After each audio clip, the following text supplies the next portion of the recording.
ইয়াত কৈছে ইমানৰ মান কিমান ওকে ইমানৰ মান মানে 4.518 হৰণ 9 so 4.518 হৰণ 9 ওকে so কি কৰিব লাগিব হৰণ কৰিব লাগিব হৰণ কৰিবলৈ হলে কেনেকৈ কৰিবা কেইবাটাও নিয়ম থাকে মই এটা সিম্পল নিয়ম এটা দেখাই দিছো যেতিয়া হৰণ থাকে তেতিয়া তোমালোকে এইটো 4.518 divided by 9 এনেকৈ পাতিব পাৰা আৰু কটাকটি কৰিব পাৰা এই 9 ৰে এই 45 কেইবাৰ 9 5 গুণ 45 কিন্তু 45 টো জানো 45 হয় কাৰণ দশমিক আছে গতিকে কি হ'ব 4.5 হ'ব এখানে ইয়াত আমি দশমিক এটা দি দিম তাৰ পিছত আকৌ এই 9 টোৰে 1 টুক বাৰ যায় নে না যায় এখানে আমি কি কৰিব লাগিব 18ক চাব লাগিব 18ক চাবলৈ হলে আমি কিন্তু ওপৰত 0 এটা দি লব লাগিব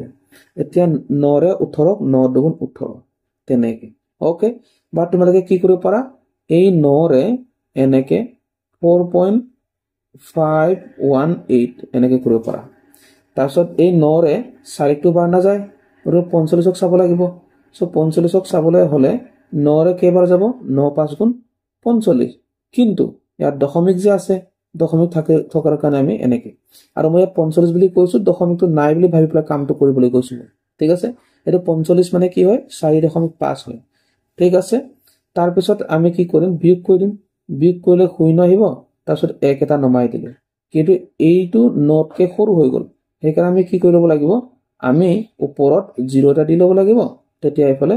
18 নমাই দিম 18 নমাই দিলে 18 হৈ যাব 9 ৰে 18ক দুবাৰ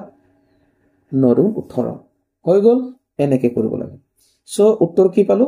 0.502 এইটো মানে 0.502 মানে 0.502 ওকে অপচন 4 টো শুদ্ধ